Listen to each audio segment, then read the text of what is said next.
This one's for the culture. Me and wifey in the room thinking of a master plan, thinking how we can influence the culture from where we stand. Knowing that our steps are ordered by the master's hand, still 10 toes down, we ain't switching up the stance. The mission of this music ain't just to make them dance, trying to tell them about the rock. And welcome everybody. Thank you so much for the premiere, the kickoff episode of the Bond Chronicles. Hey. I am one of the great hosts that we have here, Mr. @Raymond Bond on Twitter and @Mr. Bond Chronicles on Instagram. Make sure to follow me. And with me, I have the great Mrs. Bond Chronicles on Instagram, Robin Bond on Facebook. I don't really use Twitter. Very well. We definitely want to thank you all for tuning in. For all of you that was on the Facebook Live with us, hopefully you won something great. Hopefully we were able to talk to you about something that was important. It was all around just a phenomenal time. We really appreciate y'all. So we're going to get right into it. There's a lot that we want to get into. Really, I want to start with who we are, why we're doing this. I am Raymond Bond. That's my government name that my mom gave me. I'm somebody that is very opinionated on a lot of things. I try to follow a lot of different things. But overall, I just feel like I have stuff that's important to say, and I think y'all would appreciate it. So overall, there's just a bunch of things that we've done, we've experienced in our lives individually and separate, and we just want to share those with you. We want to chronicle the things we talk about over the next who knows how long until God sees fit to end this. Or until we blow up and retire. One way or the other. Either way, we're going to be here. We're going to be here. So, again, I'm very thankful for this opportunity to do this with my loving wife, supportive wife, my queen, and I'll let her get into who she is and what she's about. Well, I am Robin Bond. I also feel really strongly about a lot of the stuff that's going on today. And it's just, we have a lot of really great conversations here at home. And for more or less, we agree, but we tend to disagree a lot. And we always say that we would love to have someone else's opinion, someone else's input in some of our conversations, especially some of the really deep ones. And so we thought, what better way to bring someone else in than to start a podcast?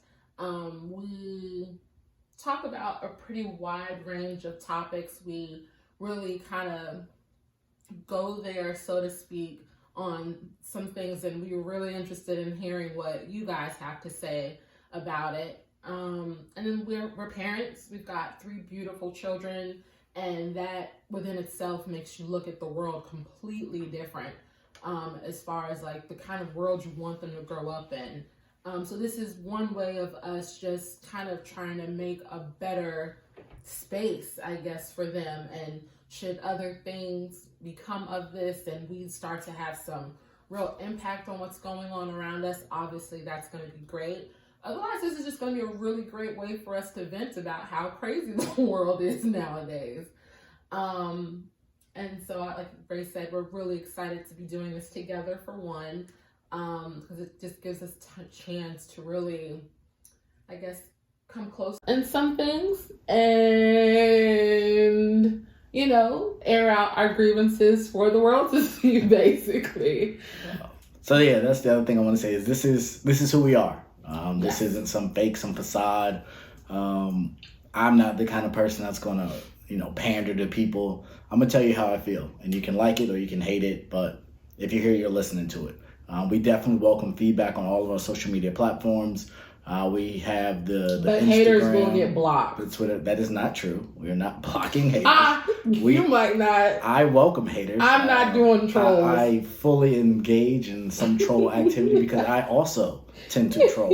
So as I've sowed trolling and I reap it, that's fine as well. We appreciate all the views and all the interactions. You know how analytics and all that fun stuff works. True enough. So we definitely appreciate that. Also on YouTube, we'll have the video for you. If you're watching on YouTube, thank you as well. Make sure you hit that subscribe button.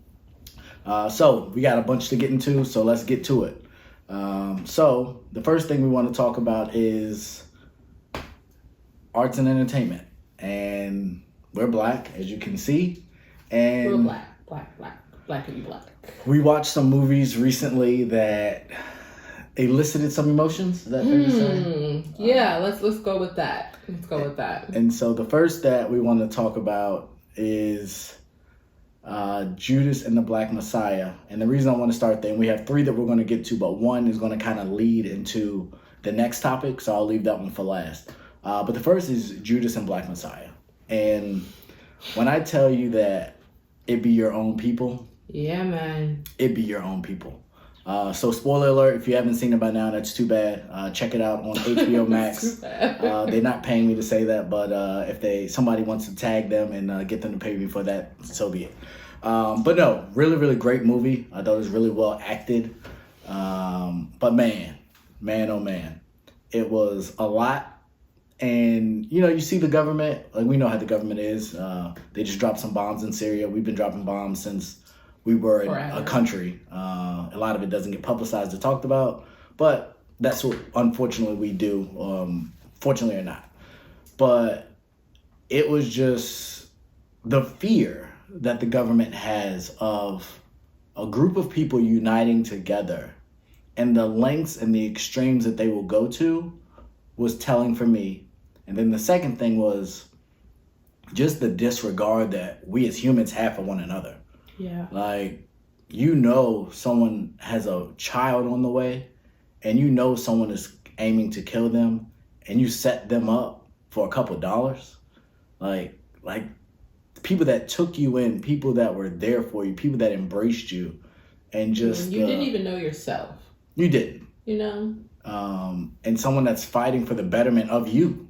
He's fighting for you and for your own selfish reasons because you got caught up. You decided to become an informant. You decided to be a snitch. And so you ruined who knows how many lives. Who knows what our country would look like today if Fred Hampton was still with us. Because he saw things differently. It wasn't black exclusive like maybe Malcolm X was initially, or it wasn't just, all black this, all black that. It was, yes, he was the head of the Black Panther Party, but his vision was bigger than that. Exactly. He had the vision of what the world should be, a world that is unified, a world that cares about all people from all races and from all backgrounds. And so he united people that, in essence, against the government, because the government versus the people is a real thing. Mm-hmm. They have their way of life, and whenever that's threatened, they stump that thing out. So it was really, really great movie. I'll kind of leave it there for the most part and pass it over to at Mrs. Bond Chronicles and I'm gonna see get it her right take. one of these days. One of these days. I'm mad that you started with this one, but I guess just knock it out. Like, I will say that when we finished watching the movie, I was pissed, and this is true. It was like not necessarily a rage. But if I've ever felt rage before, that might have come close to it. Because I watch a lot of documentaries. I like a lot of history stuff. I'm not necessarily a history buff, but I am pretty versed in especially Black history. But I did not know that Fred Hampton was 21 years old when he died. Like, that within itself, one, for him to be as powerful as he was and just able to inspire the kind of emotions and actions in people behind just his words was amazing to me. But to find out that he was 21 years old at the time of his murder, because that's what they did, they assassinated that man. Yeah.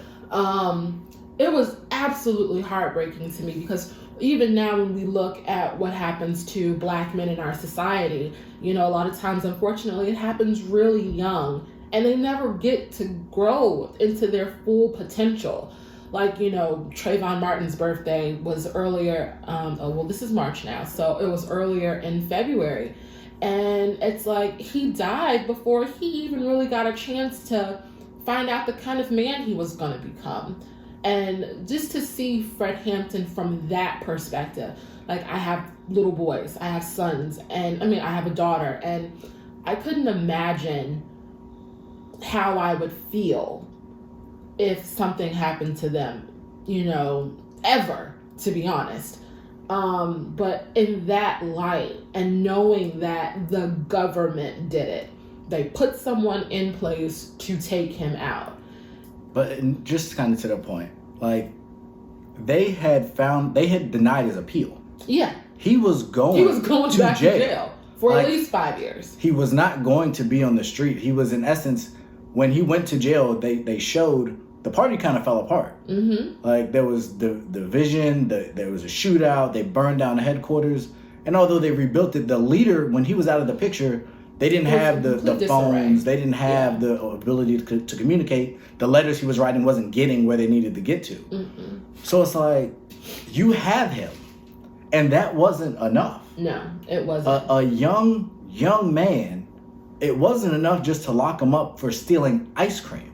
Which he didn't do. You know? 5 years for stealing $70 worth of ice cream, and you didn't do it. But that wasn't enough. They had to kill him. Neutralize him is what they called it in the movie. They assassinated a 21-year-old man with a child on the way who was on his way to prison. He didn't run. He didn't resist. He didn't do any of that. He was going to take it on the chin, as a man should, even though he didn't deserve it, and that still wasn't good enough. And I guess just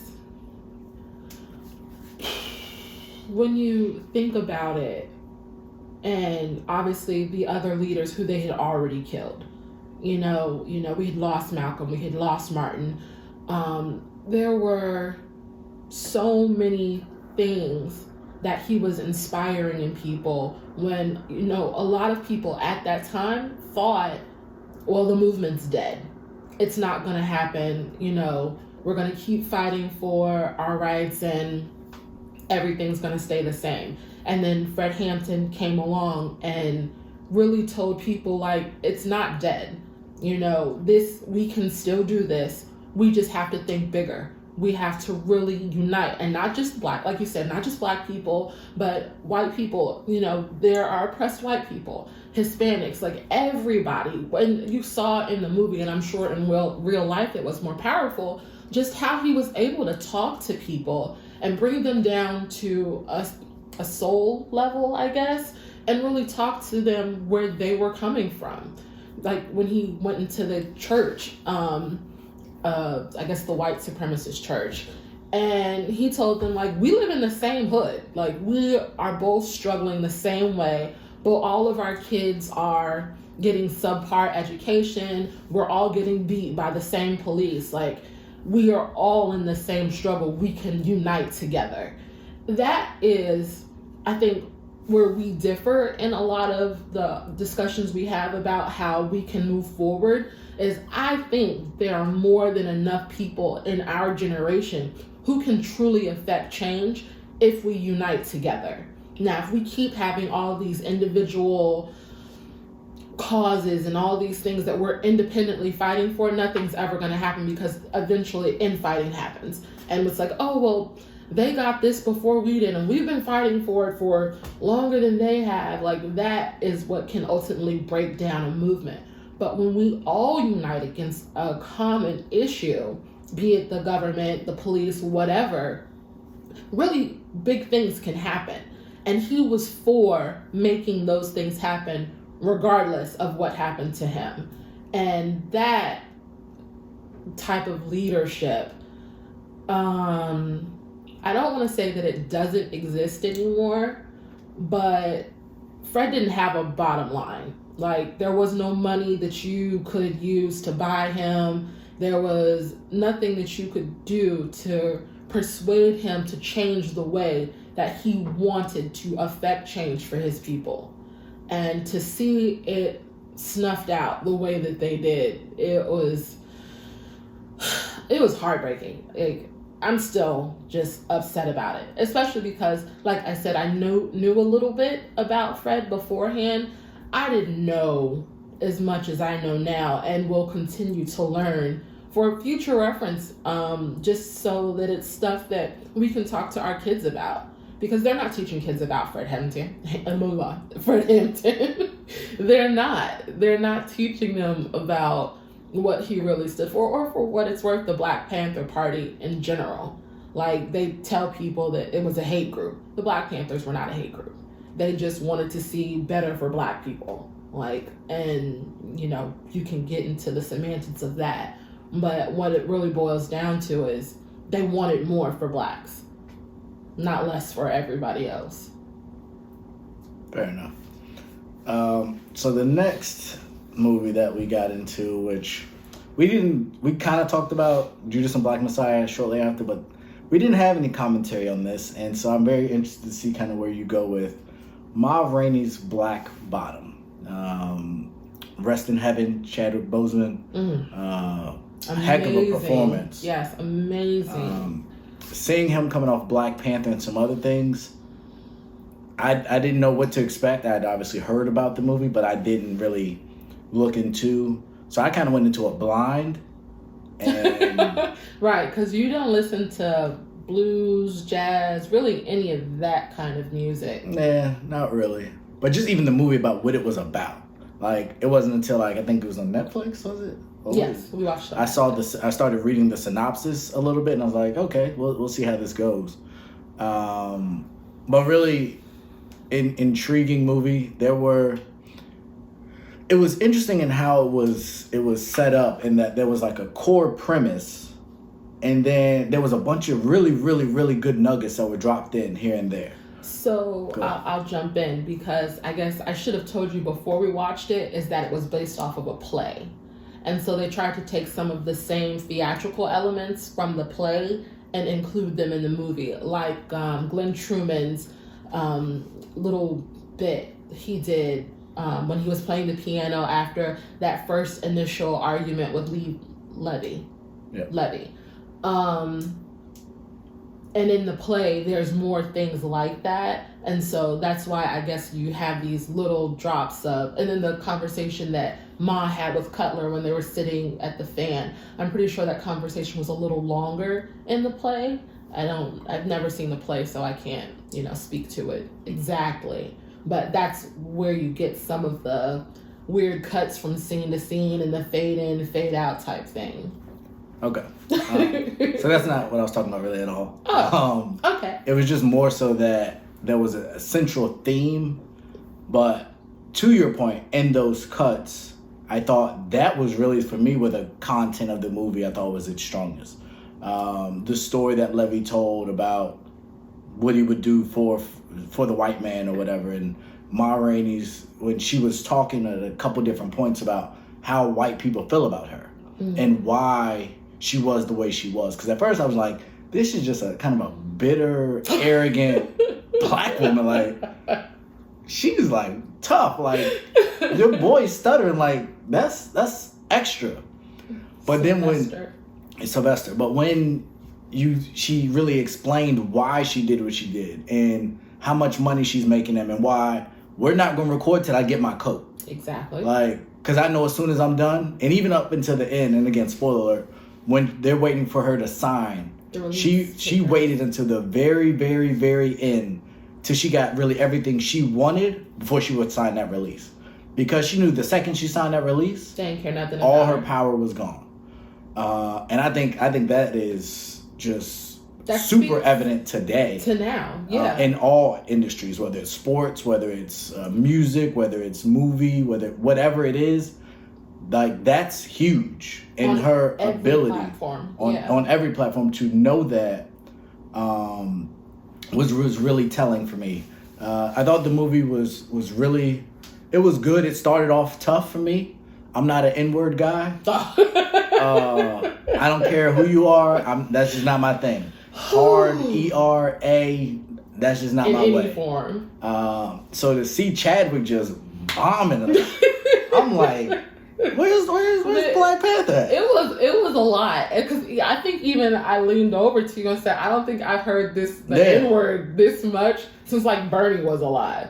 Because like Bernie would drop it and it would just be everywhere, all over everything. And I guess Cat Williams too, because we watched Cat Williams and it was everywhere then. But that was a different N-word. Like, that was the comedians was using usually the A. They was calling each other ER. And I was just like hard. He just keep doing it. And so for me, it was uncomfortable. At first, it's like, a couple times, all right, I get it. but he was like going in. He was. And they all were, though, for what it's worth. And that was where I was going to go with that is we talk, and a lot of times we live in a society now where people are so sensitive. They was going in on each other. Like at one point, Chadwick pulled a knife on him and was like threatening to kill him, and then they went and recorded a song shortly thereafter.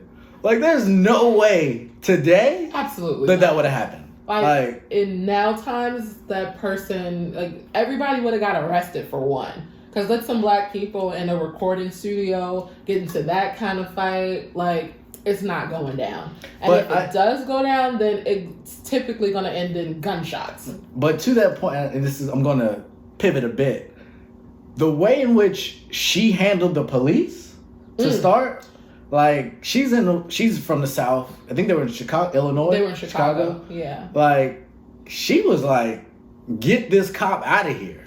And like, that's definitely not, like, well, obviously for her, it's different because she's successful black. Right, but she was self-aware to realize who she was, and she carried herself a certain type of way that she knew, even though her agent didn't necessarily have all of the best intentions and get everything done for her, she knew she had the power.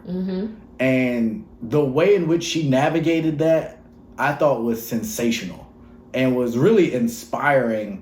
Even once her nephew with his stutter problem, she said, I don't care how much it costs. I make more money than all y'all. And they show him throwing out all the records because he keeps screwing it up. And then when they finally got it right, the cord was cut. It wasn't plugged in. Yeah. And guess what? They did it again. Like, that kind of unity speaks kind of to the Judas and Black Messiah, where if we all had that same vision, that mentality that I'm not moving forward until everybody's taken care of. Like, she made sure that he was on there, made sure, and then at the end, you aren't paying him out of my money. You paying him out of your pocket. What she said, she was like, if I wanted him to have $25 out of my own pocket, I would have gave it to him. No. Y'all are going to get him his money, you're going to get me my money, and then we'll leave. Like, it's going to be that simple. Right.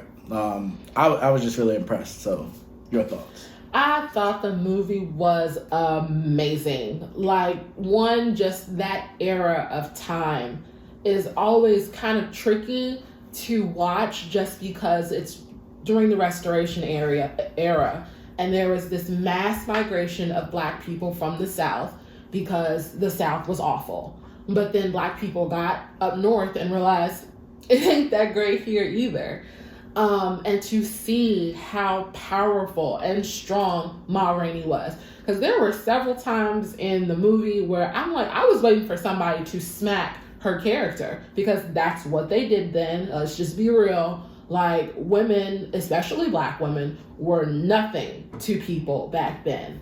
And to see someone of her stature, like, she had them all tiptoeing to her beat, and it was just amazing to see. To your point, like, I feel if more people, more artists, more creatives, more whatever you want to call them now, had that kind of mentality, just entertainment and overall would be better. Because, like, we've been watching the Joe Budden podcast, and he's talked a lot about how much control creatives have over what they put out, but at the same time, the more you get wrapped up in sponsors and who's doing what for you, you start to lose control over that. Dave Chappelle has been screaming at the top of his lungs for years about how screwed up Hollywood and entertainment life really is. And we just saw him go through this whole saga with the Dave Chappelle show. And he basically told you, like, I didn't even own my name because they put a contract in front of me. I signed it because everybody at the table told me it was going to be the best thing that ever happens in my life. And it turned out to be one of the worst things that ever happened in my life. And they literally tried to destroy him, make him look crazy because he wouldn't do what they wanted him to do. And here you have this black woman, 100 years ago, basically, saying, I'm not going to do what you want me to do until you do what you promised me, period. And it was just amazing to watch the dynamics of the characters and their I mean, we didn't really find out a whole lot about their backstories. But even like the little that they did contribute, just putting you in the perspective of who they were and where they were in that moment of time. Well, it was just great. It was beautifully told story, incredible acting from everybody. Everybody should get an award. Yeah. And we'll get into the awards. The last bit to wrap this, I think, that we see is the contrast between Ma Rainey and Levy. And he came in super talented, but he didn't have a release, so to speak. He didn't have the contract to back him, so that all those things they promised him that he just knew they was going to do when he was just talking his talk and living his life, he realized how little power he had. And that just shows the dynamic between the way Ma Rainey carried herself and the way he carried himself. He was super arrogant also, but he didn't have anything. And at the end, it was really his demise, because he just knew, I know how to handle this. I'm doing this. I'm talented. They're going to take care of me. They know they need me. And if you just saw the people that were singing his songs at the end, oh my God. But it was disappointing and sad, but it was a reality check that if you don't have the real power on paper, then it don't really matter. But even to go to that point, he bought his songs for $5 a piece. I don't know how many songs he gave them. That wasn't probably even illegally buying it. He just gave absolutely not. No.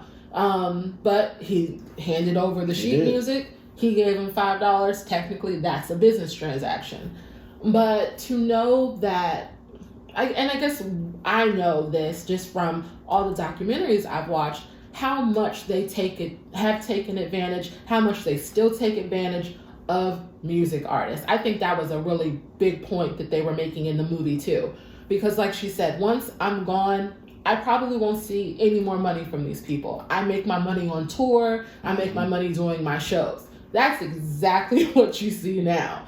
Like, nothing about that dynamic has changed between record labels and the artists. That's why you have so many artists out here doing what they do without a label. Because once you start to get all that paperwork involved, you start to lose. And to just, I guess, the idea that it's still going on and people know about it. People just, at this part of the game. Like, I just feel, or in myself, like that just should not still be the case. Yeah. Shout out to Kanye. Not Kanye, though. He's fighting against these record label execs and wants his board seats. Give him his board seats. The man's changed the game. So the last thing we want to touch on, which, and I guess we didn't really talk about this, but if we had to rank the three, I'd be curious to know. We might can do that another day because for time we can get to it. The last movie is by Regina King. Yes, the lovely Regina King. Shout out Regina. Shout out to Regina King. So she's come a long way. One Night in Miami. And I guess I'll just, without getting to the details, I would say this would be my favorite of the three. I think it kind of balanced and it had a happier ending, kind of ish, maybe, happy? Compared to the other two. I mean, relatively speaking. If we're going happy endings, Ma Rainey probably had the happiest ending out of all of them. He killed old boy. Yeah, but that didn't have any direct reflection of the main character. She rode off into the sunset with her money in pocket back down to the side to keep getting money. She was the star, but the story was focused on Levy. And Levy's demise came true in the sense that not only did he, I guess, go to jail or what have you, but he killed somebody. This is true. And I think it might have been I don't know if he was a father. He told the story of the woman that he kind of got away, but I don't know if they specified if he had kids. No, they didn't. But no, that was very traumatic. Miami more so, in fact, that it was based on real life. It was real life. But no, phenomenal movie. I really, really enjoyed it. What do you want to call them? I don't know if I would call them icons. I would call them iconic. Not iconic. What do you call like people in the industry? Not pillars of their industry, but that's the word. But there's a better word. I can't think of it at the right time. But individually in what they were really the best in their field. And so to see them interact, Malcolm X was super frustrating for a lot of the movie. For me, he was... I wouldn't say frustrating. He was the worst at many times. Like, because he was so preachy, or... Just like, they were... The premise of this is that it's after a title fight. Yes. And they want to celebrate. Yes. And this is the time to celebrate. He was being Debbie Downer. I won't get into like Malcolm and Marie and how you can just kill a vibe. But he was doing everything in his power to kill the vibe. Oh, there was no women at the after that. party. They didn't go out. It was as if there was COVID going on. But, like they were stuck in the hotel room. And I get what he wanted to do. No. Because what it really, like, one, if you had wanted someone to be in charge of the after party, Malcolm X wasn't the person to put in charge. He doesn't drink. He didn't smoke. He wasn't about to sleep with a bunch of women. But we certainly didn't think it was going to be that. They should have had better expectations. And they should have put, like, Sam in charge. Yeah, now, if Sam was, you would have had him with the rented cars. They'd have been out. Like, he came from his palatial hotel. He did. To that Roach Motel with the Brotherhood outside while they were being watched. Like Mal killed the vibe for what it was supposed to be. I'm not going to deny that. And so, like, if I'm the heavyweight champion of the world and I just beat somebody like that, that is not what I'm trying to do. But just the way, and I will say that I was really impressed with Sam Cooke's character. Leslie Odom did an amazing job as Sam Cooke. Amazing job. And of the 4 people, I'd probably say I knew Sam Cooke the least. Like, his story, obviously, I'm a huge sports fan, so Ali, Jim Brown, Malcolm X. Yeah, and I didn't know Jim Brown. Like, even going into the movie. Really? Like, I didn't know that Jim Brown was even going to be in it as long as he was. But that's also because I knew I wanted to watch the movie because I wanted to support it. But when Aldous Hodge, when his character came on the screen, I was like, oh yeah, he is in this movie. I forgot he was in this movie. Who is he playing? And then it was... I know it's so bad. I know it's so bad. But I was like, oh, cool. I'm a huge Aldous Hodge fan. Like, I think he's an incredible actor. He definitely needs more roles in Hollywood. Like, agreed. He's really great. And I'm like, oh, and I didn't know that him and Ali and everybody was like besties. Like, that was really eye-opening for me. No, I agree. The relationship, and there's another summit that Kareem Abdul-Jabbar and others were at. That's not factored into this movie, but it was really good, really well done. It was really acted, well choreographed. And again, a lot of really good nuggets. And I think for sure, when you can get out of your own way, and Malcolm had a cause, he had a goal, and he was very passionate about that. But there has to come a time when you are able to listen and see another perspective. And when him and Jim talked after the big fight, I think there was a common ground that we all want the same thing. We all love each other, but we're doing it differently. Mm-hmm. Whether it's behind the Black Unite, or whether it's the money, and Leslie Odom talked about the finances and how he sold, I believe, to the Beatles. Mm-hmm. The Rolling Stones. And really the economic impact that has, because whether it's a physical war or mental war, but if you're going to overthrow or overcome adversity, it's going to take resources. Mm-hmm. I don't care who you are, where you come from, money matters. And money's a big deal. And ownership matters. Ownership is a huge thing. And so it was really, really well evident there. And that was to Jim Brown's point of, the man came in, he loved him, I don't know if he called him son, but it was like super inviting. And then he's like, oh, but you can't come in the house. Yeah, we don't allow the N-word in the house. And it's just so casual. Like you know this. Like I'm the best football player in the world. In the world. And you literally just sat me on your porch and gave me all these accolades. It was just like so much love. And if there's anything you need, if there's anything your family needs, just let me know. But boy, you can't come in my house. Right. Like, I'd have left. I'm sorry. I couldn't have done that. Like, that was so insulting. But at the same time, I think a lot of what we saw in all three movies, there were definitely periods of time where you had the main black character, not necessarily with his chest puffed out, but in a place where you didn't forget that you were black, or it wasn't really there wasn't an awareness of blackness. But there's a point in all the movies where there's a white character that essentially reminds them of who they are and what their place is in the world. Correct. And the Jim Brown scene for me, that was really like, dang, like it was so disrespectful. Obviously that we see, and if someone did that to us today, it's just like, I don't even know who you think you're talking to. But no, they do. Especially, and like I work in the corporate world, and we look at artist development now. As long as and we look at sports and how they cut players as soon as they get hurt. Bill Belichick, there was a player, I think it was Taekwon Underwood, I believe, and y'all can fact check me on this. It was the Super Bowl. He had invited about 20 friends and family to come to the Super Bowl. And they cut him 3 days before the Super Bowl. And so he brought all these people down. And because they needed a roster spot for a player that I think played one play in that game, he got cut. And so... For real? Yeah. Oh, I didn't know that. That's awful. But I don't like Bill Belichick. But that's just the way it works in these contracts. And we see... how they treat especially music. Like, music is just awful.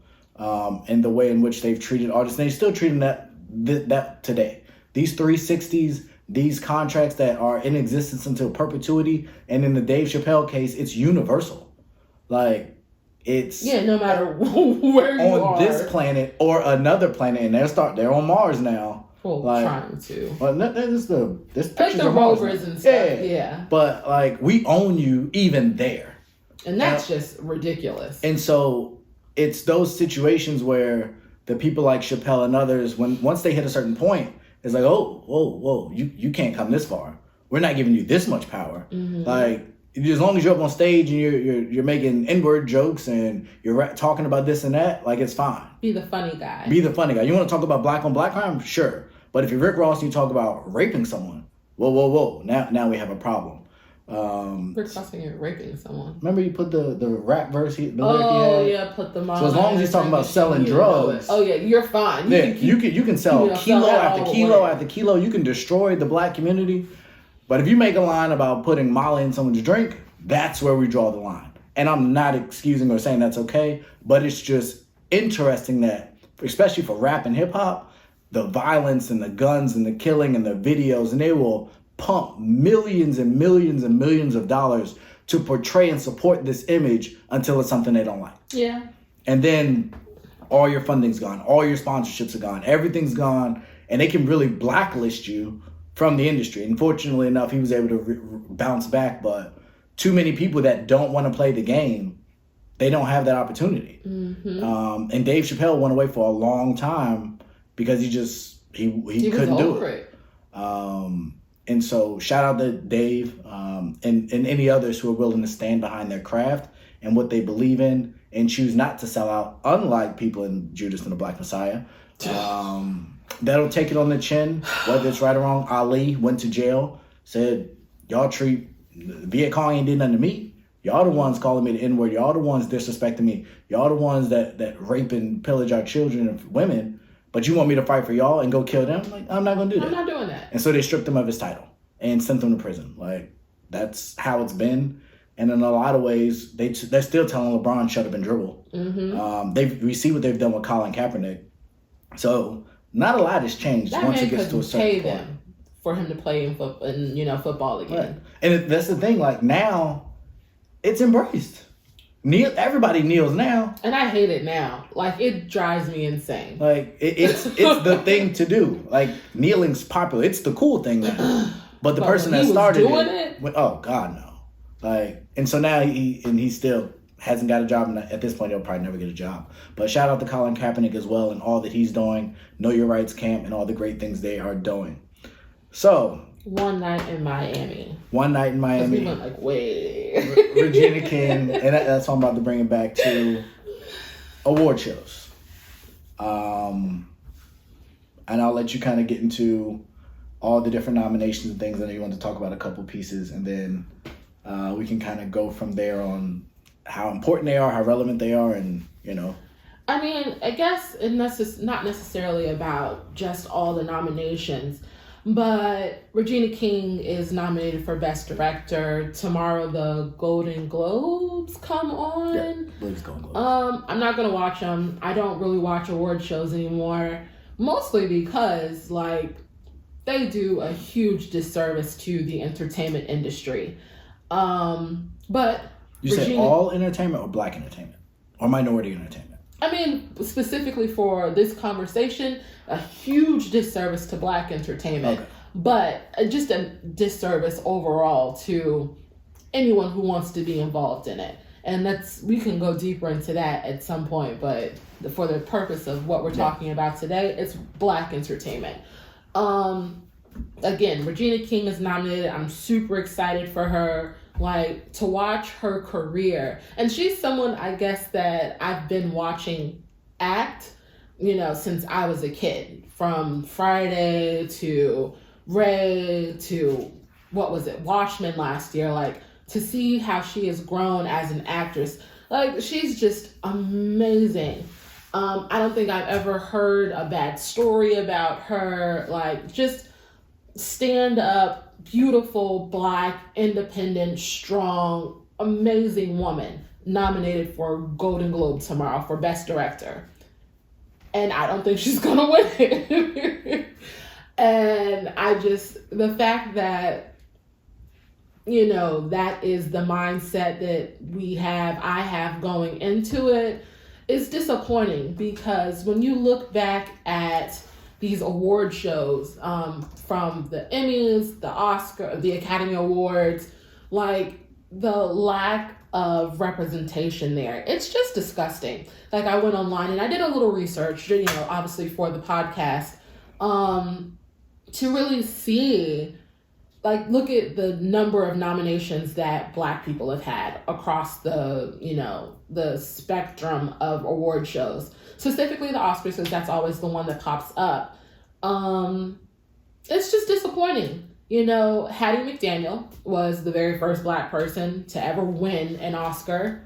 But I don't know, you've never seen it, but there's a documentary series on Netflix called They Gotta Have Us, that talks a lot about Hollywood and actors and, you know, all of that. And they showed a clip of her acceptance speech, and, like, I thought it was a powerful speech, but she basically said, you know, this is a great opportunity for me, but there's a lot of stuff going on in this country that I would love to see change. I'd love to see more black people up here. And then because of that speech, there were no more black people nominated for almost 20 years. Like, that within itself is ridiculous. And then the fact that she won it for playing, you know, a Miami Gone with the Wind, like one of the worst, I'm not going to say one of the worst movies because I've never actually watched it, but the content of the movie is garbage. It was just really disappointing. So from her, the next black woman you have who wins an Oscar was Halle Berry. And she won, you know, for Monsters Ball, which was, you know, a great movie. But great movie? You think it's great? No, I don't. I don't think it was great. I was going to say... No, I don't think it was great. I think Losing Isaiah was a much better movie. She acted way better. She, like, to be so early on in her career and show the range that she showed in Losing Isaiah, much better movie. Definitely deserved an Oscar for that. But she did not win. And then even when you look at male actors, you know, Training Day is what Denzel finally won for, but he should have won for Malcolm X. He could have won for... But we know he would never win. No, they weren't going to give him one for Malcolm X. What are you looking for? Who else is nominated? I'm just looking at the different nominations while you do your thing. yeah, while I do my thing. It's just really disappointing to look at the history of this award show that is supposed to really represent what people love and what people appreciated, you know, in that year of art.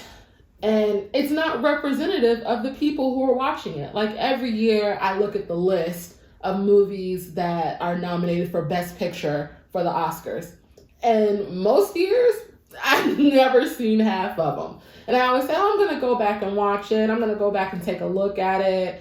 And I never do. But there are movies sometimes that aren't even on the, you know, the what do you call them? Spectrum? Not the spectrum. The Academy, like the voting Academy, okay. The voting, the people who actually vote for the awards. Like, I don't understand who these people are. Like, that's what I would like to know. Who are these people that vote on what I loved this year, what you loved this year? Do we know what that group looks like? Is there like a group picture? I don't think so. How much color is in that picture?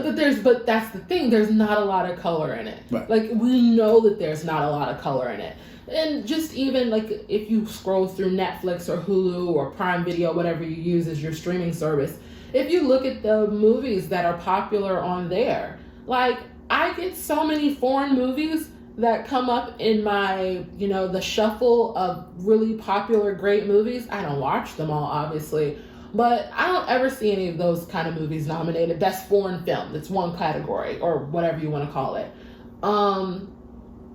And so just to think about tomorrow night, you know, Regina, she's going to sit there. And so she's this is who's nominated for Best Director this year. Like, there are 3 women, which I didn't know, which this is like a history-making thing. There's an Asian woman, there's a white woman, and 2 white men. I don't know. Actually, I know who Aaron Sorkin is. Yeah. I don't know if I know David Fincher. More so, I don't know any of these movies. Oh, no. So No Man Land, I have heard of. Nomadland. No. Yeah, same thing. What's it about? This lady, she's like, I think she loses her job or something, and she just decides that she's done living a conventional life, and as like the title wouldn't, you know, so imply. She just bounces around.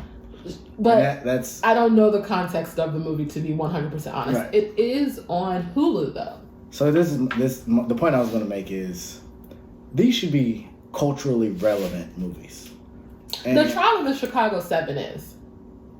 Okay, by relevance, I also factor in popularity. Mm-hmm. Like, I don't think, and maybe it's the channels I watch, I don't think I've seen commercials for any of these other than One Night in Miami.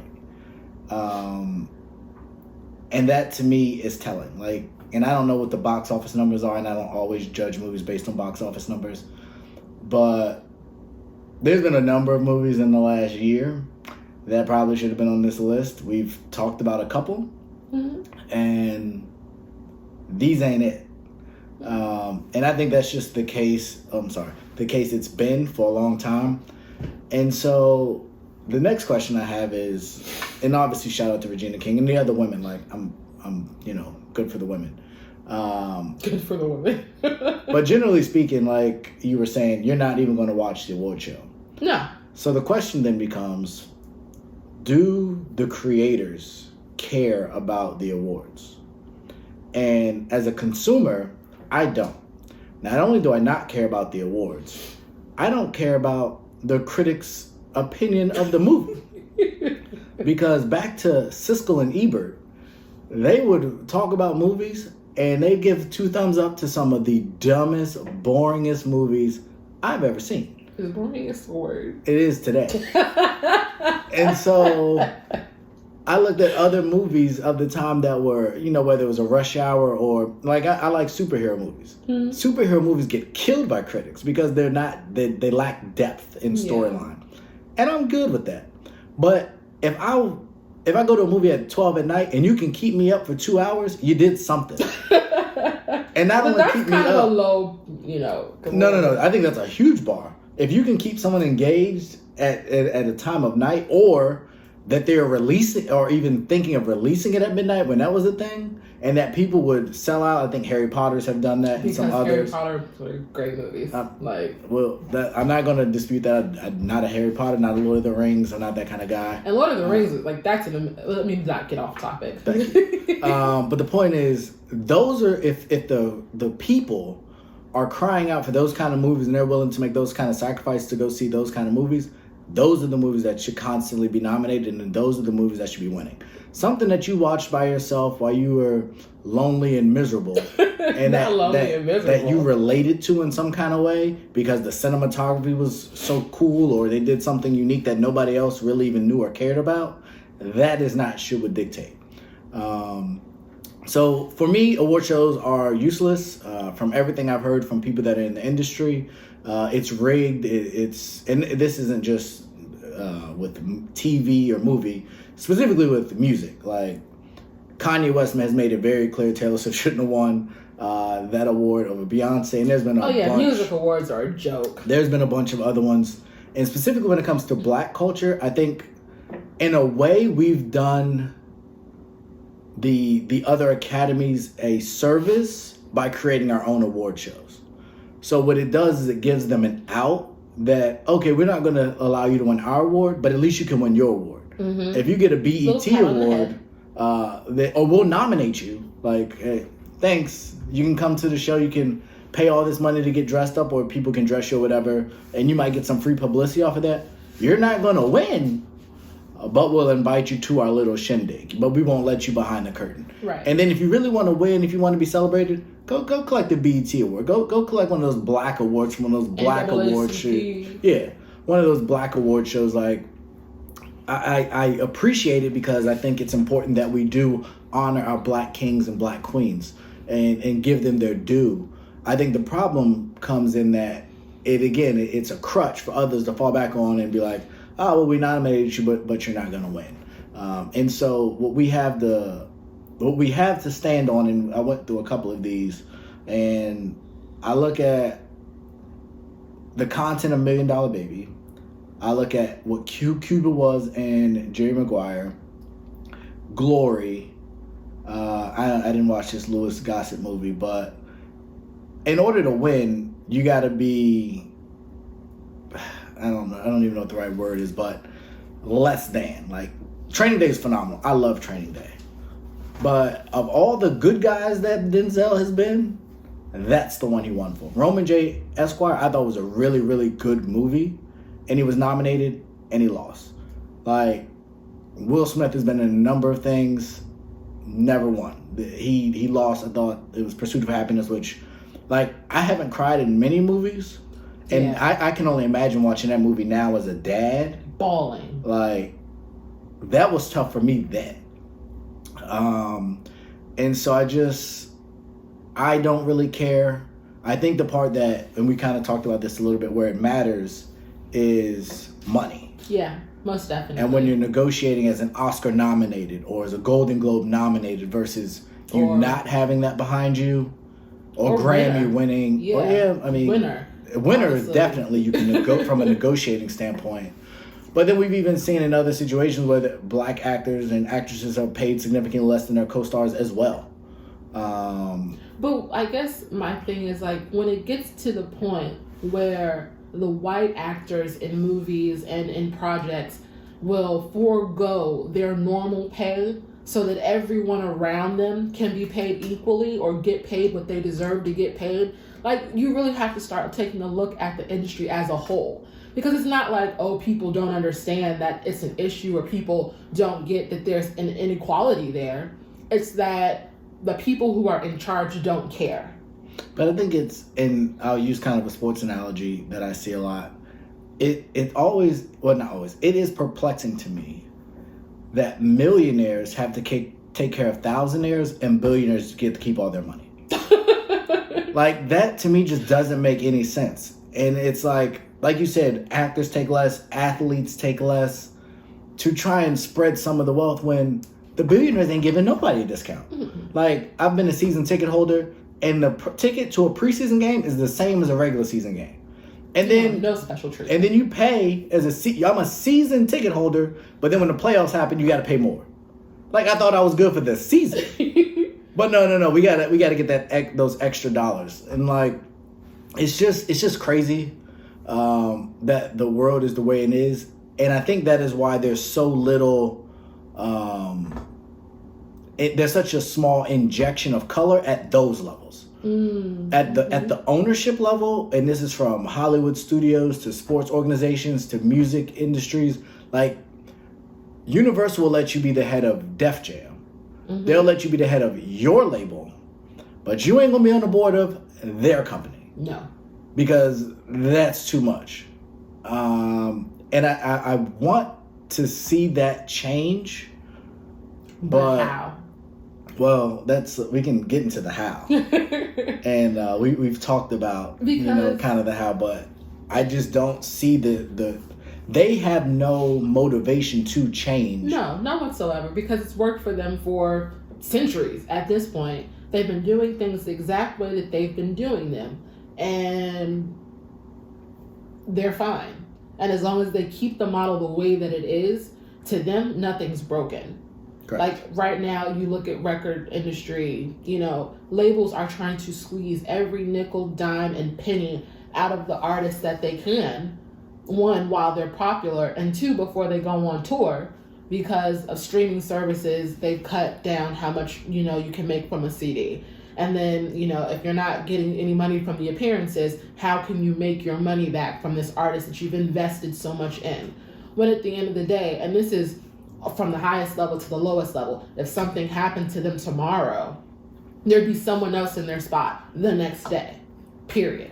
And it's high time that people stop just being numbers for these industries. Like, I'm not the biggest fan of Tyler Perry movies, but the idea behind what he wants to do, I think, is so much better than any movie he's ever made, because the fact that he has a studio and he owns his studio, he has control over who's using his studio, what gets made in his studios, like, that is huge within itself. But then to see who's migrating there, like, I follow a lot of creators on social media, and I have seen so many Black creatives move from LA, from New York to Atlanta now, because there is a space for us to create there. I don't want to live in Atlanta, but the idea that there's more opportunity in a space like what Tyler Perry has created down there is amazing, but there needs to be more. And how do we get more? But like you said, like, that's a whole other conversation. So I agree, and I give Tyler Perry all the credit in the world but for what he's done. But I think, and again, y'all can feel how y'all want, I think there's a reason he was allowed to get to that level. And I have little to no respect for people who get rich off of the plight of Black people. And I have been very disappointed in many of the things I've seen him do. He has done a number of great things, and I'm not taking that away from him. But I think you have a responsibility when you get to that platform to no longer continue to do what got you there, to evolve. Okay, I guess I see where you're going with that. And so, and I haven't watched the Tyler Perry movie in a long time, but I see the jokes on the internet. And it don't sound like much has changed, other than he's not dressing up as Medea anymore. But now that he's been established in that industry, now that he has a location where he can create quality content, I would like to see more Spike Lee out of Tyler Perry than what I've seen, than Lee Daniels. I think there's a responsibility to tell our stories differently. I want to start seeing some of these movies where the Black person wins. And I know this is, I don't know what the word is, triggering for some people, and I haven't seen the outcome. Haven't seen American Skin yet. I plan to Nate watch Parker. that. I plan to watch that soon, and I don't know what the ending of that is. I heard that it sucked. People were disappointed with the ending. Right, and what was the movie? Queen and Slim. And we watched that. And so it's like we're getting to a place where we're starting to show the revolution. We're starting to show that we're willing to stand up. But the ending's always tragic. We don't get to walk away taking out the man. We don't get to walk away bucking the system and winning. Like the closest I think we've seen to that might have been Black Panther, but we were isolated. We didn't come to necessarily America. And it wasn't real. And it wasn't, I mean, it's a movie, so a lot of these aren't real. But I get your point. But the reality is, if it was based on real life, that doesn't happen. But that's your point, though. Like, you want to see something happen in a movie, but it hasn't even happened in real life. Like, for American Skin. Like, I'm a huge Nate Parker fan. I follow him on Instagram, social media, and the work that he's doing with young Black creators, directors, kids who want to grow up to tell Black stories. I think it's amazing. I don't think it gets highlighted enough, because... I don't want you to lose your point. But I do have a bit of an issue with people that say, you don't need to see the good that I do. Or I do stuff behind, like, I get the idea you don't need to record yourself giving a homeless person $5. Okay, yeah. I'm good with that. But LeBron opening the Promise School, Russell Westbrook opening the middle school in LA, and I think it's the elementary school as well. Mm-hmm. Those things need to be highlighted. Most definitely. That is not something that John Wall, he did a ton in DC. When he was here, yeah. When he was here, and Bradley Beal has done a lot. Those things need to be highlighted. Because I think too many times athletes and entertainers do a ton. And then we talked about Colin Kaepernick, you've talked about Nate Parker, and that is not highlighted nearly enough, and it's not celebrated. But God forbid that they step out of line, they will crucify these people, and you will not hear any of the good that they've done. Mm-hmm. And so, I hope you didn't lose your point, but that is really frustrating to me when it's like a level of humility that, and I get that you're not doing it for the cameras, but I think it's important that the cameras see it and that it's effectively and properly reported so that you get your credit and other people will be inspired to do the same. To do more. Yeah, when Birth of a Nation happened, I was super excited to see that movie.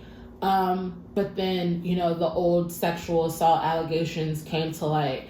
And I think my frustration, and I know it's not a popular opinion, but my frustrations behind how people effectively canceled Nate Parker was that it's not that he wouldn't address the situation again, but he apologized. And, he apologized a multitude of times. He apologized, obviously back when it happened. When the Great Debaters came out, he apologized. Because it was brought up then. When Red Tails came out, he apologized because it was brought up then. And these are movies that are spaced out in which they came out. And so to get to his directorial debut, I think he directed it, he spent so much time, so much effort, so much energy putting into this movie. The extra rape scene, I don't understand why that was put in there. I'm with everybody else on that. But for that to be what people focused on and completely took away from the shine of the movie itself, that was so disappointing for me. And so when I heard about American Skin, I was super excited. One, because it's oh yay, people care about him again. But two, just the content of the movie and what it meant in this time period. Because I tell people all the time, if anything ever happens to me with police officers, I don't want sorries and condolences and, my thoughts and prayers are with your family and friends. I want people to, I'm sorry for how this is going to say, I want people to raise hell. Because I am not, the person who's going to go up and attack the police. I'm not a person who's looking for confrontation with police. So if something happens to me, It's because they started it. They did it. I was innocent. And that, that movie was very timely in the content that it's representing. You were still referring to Birth of a Nation or American Skin? I mean, both. But right now I'm talking about American Skin. Okay. And I've heard, very little about it. So I heard a lot of circles. So I heard a lot about the trailer. And so this is actually, man, and this is kind of going to go a little bit off topic. we were watching the Joe Budden podcast today. Yeah. And they were talking about subscriptions and advertising and whether things should be free or whether things they should be behind what they call a paywall. And I think, and we ran into this issue last night. We were looking at different movies, and the one movie that had a dollar amount, we didn't end up watching. We didn't end up watching, but we are still going to watch. And we are going to watch it and support it. But I think that is to that conversation. I think to your point, the reason this isn't getting the same level of traction is because you can't get it anywhere for free. And then I think it was like $5 just to rent it. And I'm not sure if that was his doing, and if that's his doing. And again, to their conversation, it was, I might not reach as big of an audience, but I might make a lot more money because the money's coming to me. And so I'm not disparaging if it's him that made this decision, but I think that's why the conversation, the movie is the flip of what's the norm for society. Most definitely. So I think that's one part. But even on that, I heard a lot leading up to it. And then Did you? Yeah, when that first, because I know I posted the trailer, and I've seen other people and post I did it. too. And it was first social media. You know how it. the microwave society works. Yeah. For about 3 to 5 days, it was everywhere. It was shocking. People was like, "Oh my god!" But then once it got to the point where it had to come out and people had to pay for it, I think that's where the traction got lost. And had it been more widely available, I think more people would have seen it. But and again, I'm not a racist, but given the trailer, it would be hard for me to believe that a bunch of white people are going to pay to go watch that movie. No, I don't believe that either. So, and I mean, are there some, that are for the cause and all that? And I'm not saying that most definitely disparagingly, but for the masses to see black people doing that and to spend their money, I think is asking a lot in the society we live in. And I mean, I guess to that point, that's why I haven't heard as much about it since it came out. Like, I have friends on social media that have seen it. They liked it. They weren't happy with the ending. And obviously we've had a lot going on. So just spending this time this weekend watching all these movies has been cool. And I still want to watch American Skin. But just speaking to the content of it, it's just timely. And the fact that I don't think that's been nominated for anything. Like on anything, that would be like on any platform, that's not gonna happen anywhere. But that's because the people in those rooms nominating can't relate to that movie at all. No, but that shouldn't be what the basis of the criteria is for Correct. Who gets nominated. And so, like what you were saying, I don't care. I don't watch any of them anymore. I think the last one, a real award show that I actually sat and watched was maybe the Grammys. And we watched, what was that music thing we watched that one night? Was that the AMAs? We watched a little bit of yeah. And we watched the AMAs last year. That was pretty And bad. that was one, it made me feel old because I didn't know who any of the the artists were.